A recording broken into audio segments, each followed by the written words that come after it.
반갑습니다. 충북대학교 최상현 교수입니다. 최근 들어 데이터 사이언스, 그리고 데이터 사이언티스트에 상당히 관심들이 많은데요. 즉, 데이터 과학자, 제가 간단하게 여러 가지 실무자들을 위한 간단한 강의들을 시리즈로 좀 만들어 봤습니다. 그래서 제목은 제가 이제 나도 데이터 과학자가 될 수 있어. 부터 줄여서 나대자 이렇게 붙였습니다.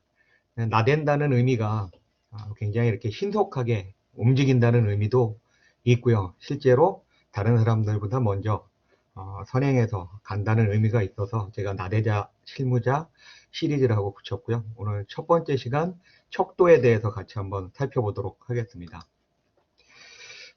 이 전체 나대자 실무자 시리즈는 10개의 강의로 제가 진행할 예정인데요. 오늘 첫 번째 척도, 그 다음에 이제 다음 강의는 피봇해서 마지막 인공신경망까지, 그래서 한 강의당 15분에서 20분 사이의 강의를 진행할 예정이고요. 각 시리즈 각 단계마다 실습들을 꼭 넣어서 여러분들이 간단하게 저하고 같이 강의를 듣고 실습을 진행하게 되면 기본적인 기초 실무에 대한 분석을 할 수 있는 능력까지 키우는 걸 제가 목표로 하고 있습니다. 그래서 첫 번째 시리즈 척도에 대한 목차는 여러분이 데이터 과학자에 대해서 많이 들어봤을 건데요. 필요한 역량에 대해서 같이 살펴보고요. 그 다음에 데이터 유형과 척도, 무엇보다도 데이터 유형을 잘 아는 게 굉장히 중요합니다. 그래서 이제 데이터 유형과 척도를 알아보고요. 그 다음에 데이터 유형과 활용 실습까지 같이 진행해 보도록 하겠습니다. 데이터 과학자는 이 그림에서 보시는 것처럼 이 그림은 팔머와 셸리라고 하는 사람이 지은 데이터 사이언스 포 더 C-수이트라고 하는 책에 나오는 내용인데요. 이제 전반적으로 이제 많이들 통용이 되고 있습니다. 데이터 과학이라고 하는 게 지금 보시는 것처럼의 첫 번째 제일 중요한 분야 중에 하나가 수리학에 대한 mathematics, 뭐 통계학이죠. 주로 통계 지식들과 그 다음에 두 번째는 컴퓨터 사이언스, 즉 IT 지식들. 근데 컴퓨터 사이언스 자체가 이제 데이터를 모으고 해당되는 데이터를 처리하고 하는 부분들. 더 나아가서 프로그래밍까지 할 수 있으면 더 좋고요.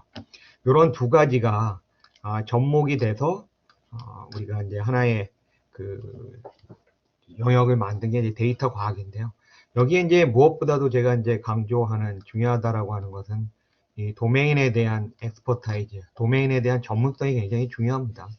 그래서 해당되는 분야의 지식들이 상당히 많은 분들이 이와 같은 통계학적인 적용 방법들을 배우면 여러분들이 데이터 과학자가 될 수 있다라고 하는 의미인데요. 기본적으로 제가 원하는 부분들은 이런 부분입니다. 도메인에 대한 어떤 여러분들이 지식에 기반해서 이런 통계학적인 이론들을 접목해서 기본적인 분석을 해서 해당되는 데이터들을 분석해낼 수 있는 실무자. 그래서 이런 쪽에 포커싱된 제가 좀 인력을 요 강의를 통해서 만들어 보고 싶은 거고요. 이거에 덧붙여서 이제 컴퓨터 사이언스에 있는 여러 가지 IT 지식들, 그래서 프로그래밍, 그 다음에 이에 데이터베이스, 뭐 이와 같은 내용들을 좀 더 이해하게 되면 데이터 프로세싱에 대한 부분들도 이해가 가능할 거고요. 그래서 이제 결국 이런 세 가지 영역에 대한 지식을 보유하고 있는 사람을 데이터 사이언티스트라고 하는데요. 이제 통상적으로 이 통계학에서 나오는 여러 가지 방법들이 기초 통계에서부터 기초적인 통계량을 분석하는 내용에서부터 그다음에 회귀 분석에 이르는 여러 가지 방법론들이 통계학으로부터 나왔고요. 그다음 컴퓨터 사이언스 쪽에서는 머신러닝에 기반이 될 수 있는 여러 가지 휴리스틱 알고리즘들, 그래서 이제 그런 것들이 주로 나왔었기 때문에 이런 것들을 합쳐진 이런 통계학적 지식과 컴퓨터 사이언스의 알고리즘이 같이 합쳐서 머신러닝 분야에 대한 지식들을 갖다가 쌓을 수가 있습니다. 이 첫 번째 데이터를 잘 아는 게 중요한데요. 데이터 유형과 척도. 크게 저는 이제 정형 데이터라고 하는 부분에 대해서 강조를 하고 있는데요. 이전까지 우리가 빅데이터가 한 2010년 이후로 굉장히 많은 이슈가 되고 있는데요. 그 전까지 기업들이 가지고 있는 기업의 거래 데이터, 이런 어떤 기업들이 접촉한 트랜잭션 데이터가 대개는 이제 정형 데이터라고 하는데요.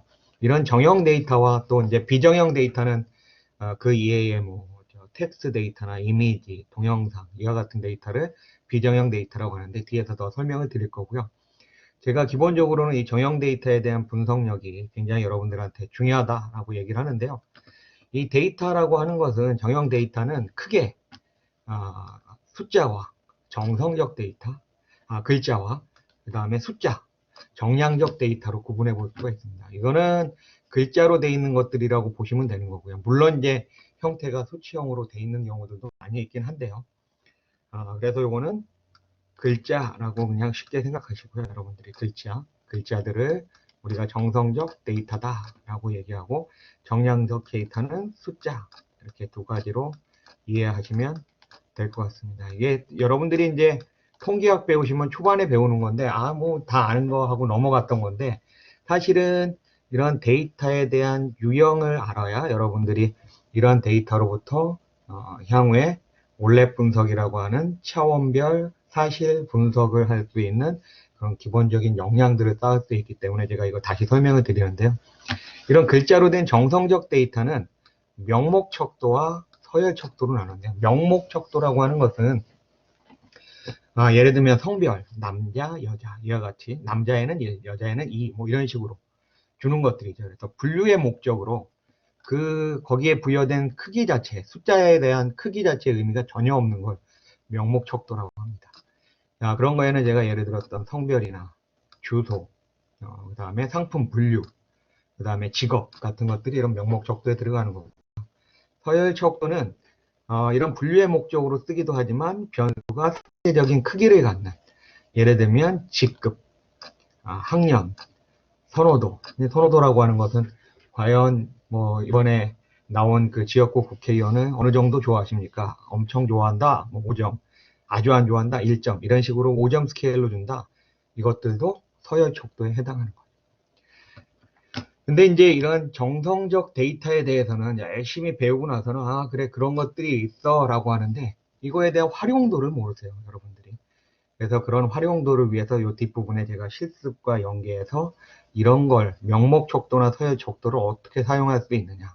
가장 기본적으로는 성별, 주소별, 분류별, 직업별이라고 하는 이 차원이 되는 거예요. 얘는 차원이 될 수 있다는 얘기죠. 디멘전이. 그래서 예를 들면 남성, 여성별로 급여의 차이가 있느냐 이런 것들 할 때도 사용을 할 수가 있고요. 그 다음에 지역별로 어떤 차이가 있느냐라고 할 때 그런 차원들의 데이터의 역할을 하는 게 사실은 정성적 데이터고요. 그 다음에 정량적 데이터는 여러분이 수치형 데이터라고 알고 계시는데 이 수치가 서열 척도도 수치가 있고요.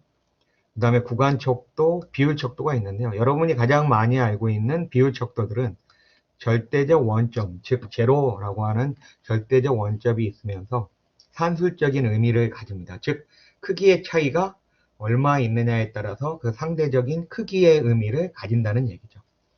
그렇죠? 그 다음에 그런 것들의 예시에는 키, 무게, 매출액 같은 것들이죠. 구간 척도는 이 서열 척도와 같은 성격을 가지면서 이 차이의 의미를 가지게 되고요. 비율 척도 비슷해 보이는데 이건 절대적인 0점이 제로로부터 시작하는 게 아니라 0으로부터 시작하는 게 아니라 원점으로부터 시작하는 게 아니라 어디부터 시작하냐면 기준점이 있다는 거예요.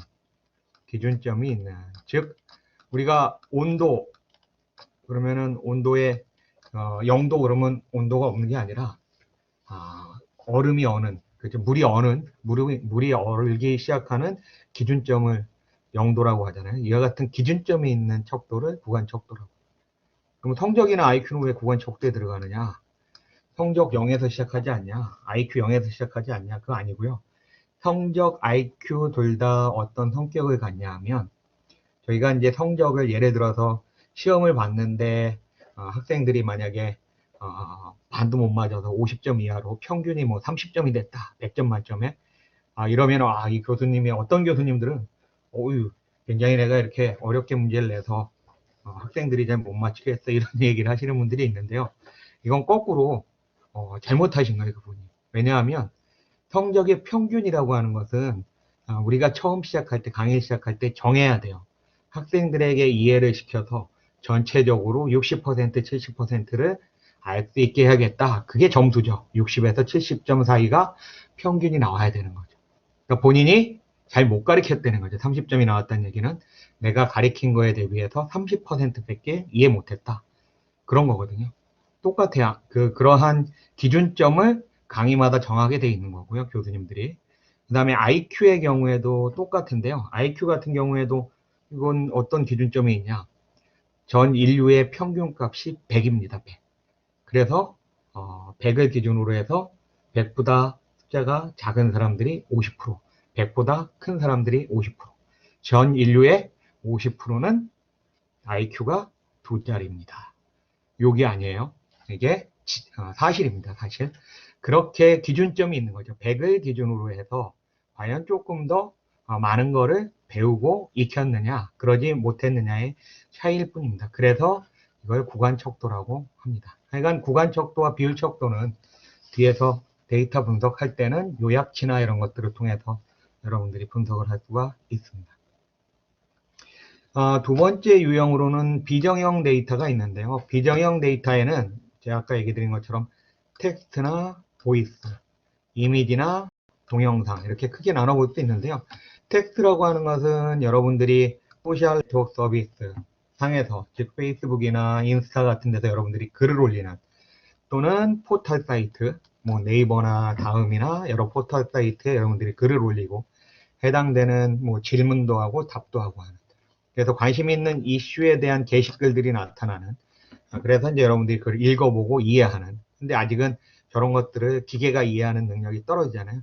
그래서 사실은 이와 같은 텍스트 데이터를 분석했던 게 우리가 분석에 도입했던 게 바로 빅데이터라고 하는 거예요. 빅데이터.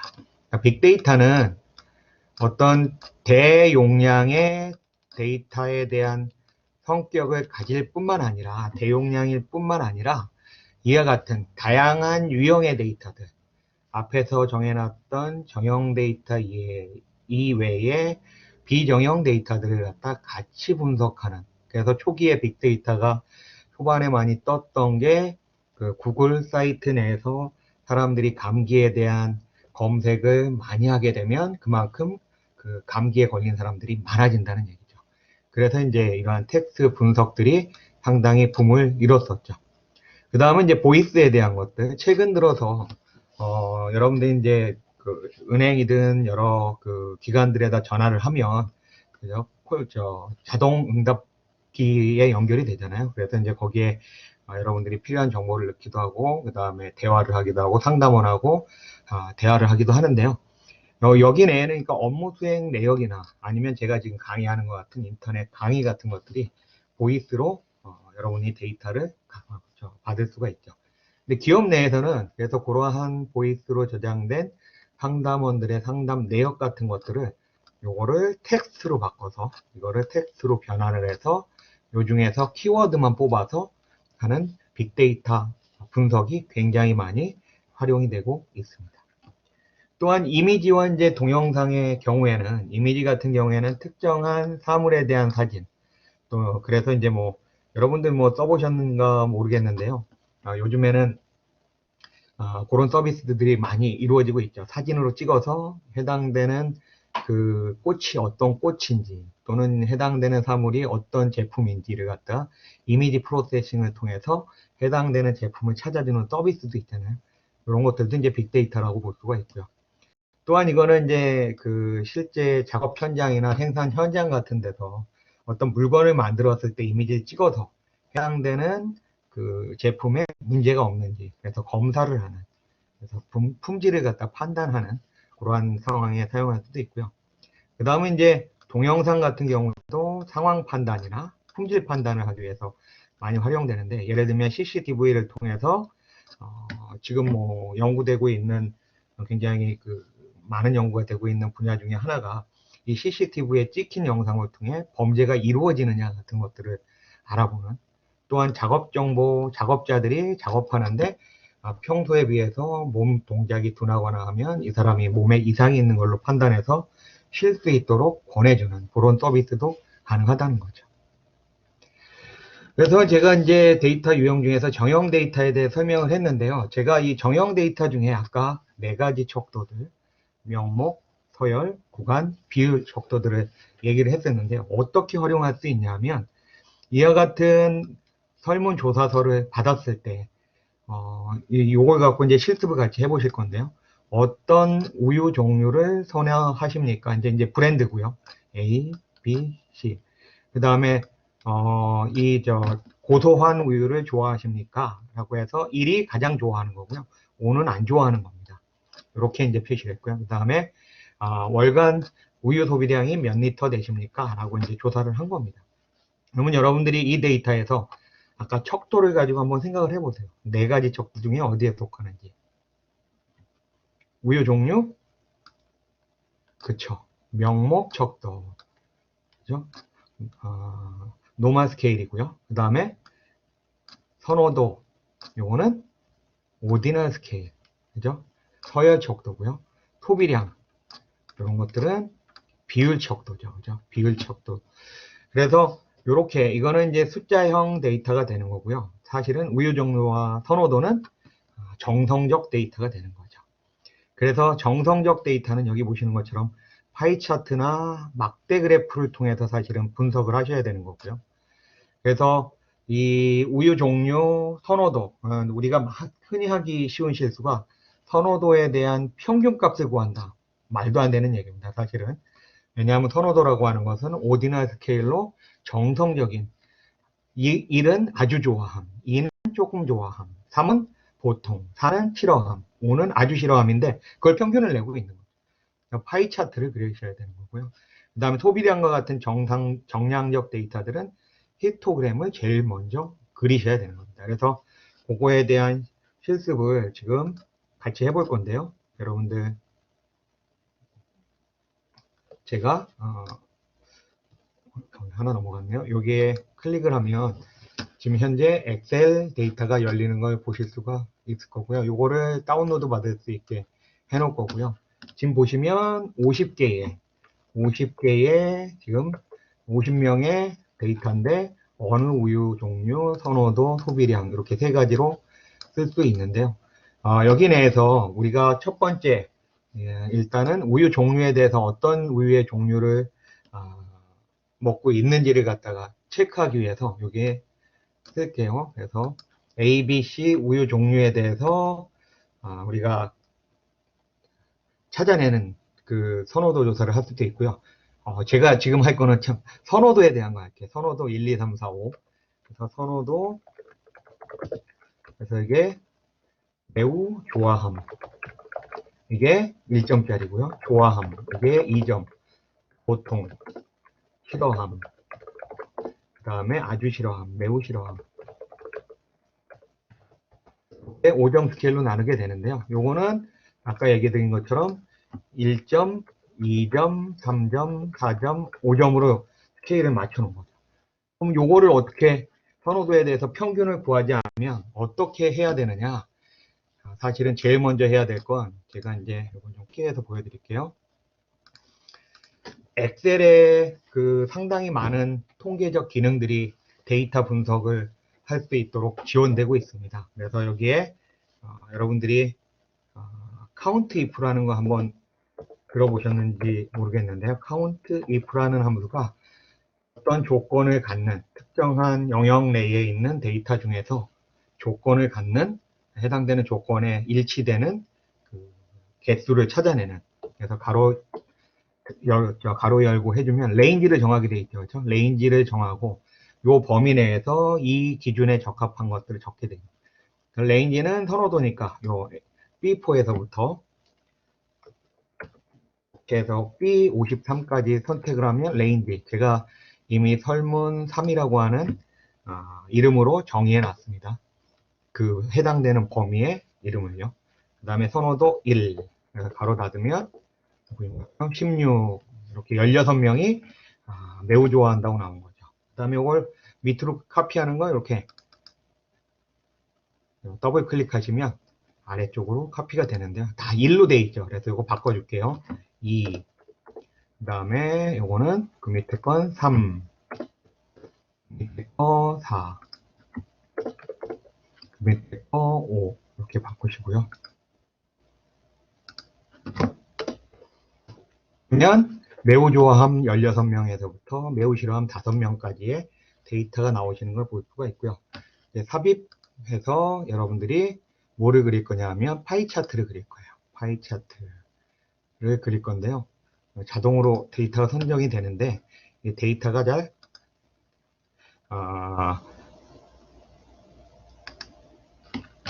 선택된 것들이 조금 다르게 선택이 됩니다. 그래서 이거 다 제거하시고요. 제거하시고 새롭게 그래서 보면 추가해서요. 추가하게 되면 계열 이름은 뭐냐? 이거 매우 좋아함부터 매우 싫어함까지다. 그 다음에 계열 값들은 뭐냐? 이거 지우시고요. 계열 값들은 16에서부터 5까지 있는 값들이다. 확인 눌러주시면 그리고 확인 눌러주시면 이제 매우 좋아함부터 싫어함까지의 데이터인데 선호도 파이 차트라고 써주시면 돼요. 선호도 파이 차트. 그 다음에 만약에 여기다 여러분들이 라벨 붙이시고 싶으면 여기 이제 디자인 내에 여기 데이터 영역에 대해서 레이블 추가하면 그 전체 숫자 1번 그 매우 좋아함이 16, 그 다음에 좋아함이 13, 그 다음 보통이 9. 즉 고소한 우유를 좋아하는 사람들이 19명인 거죠. 보통까지 포함하면 28명, 50명 중에 28명, 그죠? 굉장히 많은 사람들이 고소한 걸 좋아하고 고소한 걸 싫어하는 사람들은 12명, 50명 중에 12명이 싫어한다 라고 이렇게 그래프를 그려볼 수가 있습니다. 지금 여러분 해보신 건 뭐냐 하면 지금 제가 명목이나 서열 척도와 같은 이런 정성적 데이터들은 그 수치를 가지고 평균을 구하는 게 아니라 이와 같은 식의 파이 차트나 막대 그래프를 통해서 상대 비교를 하시는 게 데이터 분석의 첫걸음이라는 거고요. 그 다음에 두 번째 소비량에 대해서는 제가 간단하게 히스토그램 그리는 걸 보여드릴 건데요. 정량적 데이터들은 요약치, 평균, 분산 구하기 이전에 여러분들이 제일 먼저 해야 될 게 전체적인 형태를 보시는 겁니다. 그래서 데이터 누르시고요. 데이터 분석에 가시면 히스토그램을 자동으로 그려주는 도구가 있습니다. 히스토그램 확인 눌러주시면요. 여러분들이 이렇게 입력 범위서부터 4개 돼 있는데요. 이따가 지금 히스토그램, 요 데이터에 히스토그램이 안 나오는 분들을 위해서 이제 메뉴 선정하는 건 보여드릴게요. 입력 범위는 소비량이니까요. 소비량 제목에서부터 선택하세요. C3부터 컨트롤 시프트 아래로 가는 화살표 동시에 3개를 누르면 가장 마지막에 있는 데이터까지가 선정이 됩니다. 계곡 구간은 여러분이 안 줬으니까 표시하지 말고요. 이름표, 그 다음에 차트 출력 클릭하시고 출력 범위는 클릭하시고 여기 클릭하셔서 여기 요 정도에다 한번 전체적으로 그려보자 하고서 확인 눌러주시면 이렇게 나오시는 걸 보실 수가 있죠. 그죠? 그래서 지금 보시면 그래프들이 조금 요게 한 7.57에 해당하는 값에 4.3에서 7.57 사이에 해당하는 부분에 굉장히 많은 사람들의 숫자가 있고 그 다음에 요 양쪽으로 대칭인데 오른쪽 끝으로 지금 많이 먹는 사람들은 굉장히 많이 먹는 거죠. 이런 식으로 히스토그램을 그려놓으면 실제적으로 이 수치형 데이터, 정량 데이터에 대해서는 실제 이 값들이 오른쪽으로 꼬리가 긴 형태로, 즉 큰 값에 사람들이 아주 소수로 이렇게 존재하는, 그래서 결국 평균값이 오른쪽으로 약간 이동을 하게 되겠죠. 이 히스토그램 중앙값보다는 약간 오른쪽으로 이동하는, 왜냐하면 굉장히 큰 값에 있는 사람들이 존재를 하기 때문에. 그래서 전반적으로 이런 데이터에 대해서는 여러분들이 사실은 평균값을 쓰는 게 사실은 약간의 왜곡이 될 수가 있습니다. 그래서 제일 좋은 건 중위값을 쓰시는 게 가장 좋죠. 중위값이라고 하는 것은 이 전체의 값들을 갖다가 가장 작은 것부터 큰 값으로 표시해 놨을 때 해당되는 데이터의 그 중앙에 해당하는 값입니다. 그래서 그거를 한번 해볼게요. 여기 보시면 데이터, 요 데이터 나오는 거 아까 얘기 드린다 그랬는데요. 데이터 내에 아까 봤던 이런 데이터 분석이 없으신 분들은 요 파일이라고 하는 메뉴에 보시면 옵션이라고 있거든요. 엑셀에. 그래서 엑셀의 옵션 중에서 요 추가 기능 들어가시면 추가 기능에 엑셀 추가 기능 이동 누르시면요. 분석 도구 있죠. 요거를 확인을 시켜 주셔야 확인을 해서 눌러주시면 시스템에서 그 필요한 기능을 설치를 합니다. 그래서 요번에 할 거는 데이터 분석 누르셔서요. 뭐 볼 거냐면 기술 통계법 보실 건데요. 기술 통계법 확인 누르시고요. 입력 범위는 소비량에서부터 또 아까와 똑같이 컨트롤 시프트 아래로 가는 살표 해놓고 첫째는 이름표고요. 그 다음에 요약 통계량, 출력 범위는 내가 선택하겠다 선택하시고 요 아래표에다가 찍어서 확인 눌러주시면 지금 보시면 평균은 7.22 값이 되고요. 그 다음에 이에 비하면 중앙값은 7이죠. 즉 오른쪽으로 이렇게 전체적으로 연결한 그래프를 보면 오른쪽으로 꼬리가 길게 되면 평균값도 오른쪽으로 이동한다는 얘기가 중앙값은 7인데 평균이 7.22니까 약간 더 크죠. 이런 식으로 이동을 합니다. 거꾸로 만약에 꼬리가 이 히스토그램에 비해서 왼쪽으로 길다 그러면 평균값은 왼쪽으로 이동하죠. 꼬리 쪽으로 평균값은 이동을 합니다. 중앙값에 대비해서. 그래서 뭐 물론 이 정도 차이면은 평균을 쓰거나 중앙값을 쓰거나 큰 차이는 없는데요. 사실은 이런 것들이 굉장히 큰 차이가 나는 경우들이 상당 부분 있습니다. 여기에서 이제 여러분이 계급을 주는 방법은 계급을 줘서 하는 방법은 요 보기가 수치형 데이터를 보기가 조금 번잡스럽잖아요. 그럴 때는 지금 뭐 예를 들면 이렇게 저 계급 같은 것들을 계급 주식을 잠깐 해볼게요. 5 단위로 끊고 싶다. 5, 10, 요 이제 이렇게 다 쓸 필요 없죠. 그죠? 엑셀 해보신 분들은 알겠지만 두 개 같이 선택해서 아래로 쭉 당기시면은 이렇게 차이 나는 만큼이 표시가 되잖아요. 그죠? 이렇게 써놓고 다시 한번 아까 데이터 분석, 히스토그램 클릭하시고요. 요 계급 구간을 이렇게 아까 줬으니까 이렇게 주시고 그런 다음에 출력 범위를 다시 그 오른쪽으로 이렇게 해서 주고 차트 출력을 다시 하게 되면 조금 더 이렇게 깔끔하게 보실 수가 있죠. 그죠? 그래서 지금 5 이하 뭐 이렇게 위에 보면 5 이하 5에서 10, 10에서 15, 15에서 20 이렇게 나오는 걸 보실 수가 있어요. 이것들은 여러분들이 조금 더 구간들을 작게 하면서 하는 걸 한 번 더 연습을 해보세요. 이렇게 해서 제가 일단 데이터 유형에 따라서 만약에 여러분이 정성적 데이터를 가지고 있을 때는 파이 차트나 막대 그래프, 정량적 데이터를 가지고 계실 때는 히스토그램이나 확률 분포를 그리는 것들에 대해서 같이 한번 연습해 봤습니다. 그래서 이번 주 척도에 대한 강의는 여기서 마치도록 하겠습니다.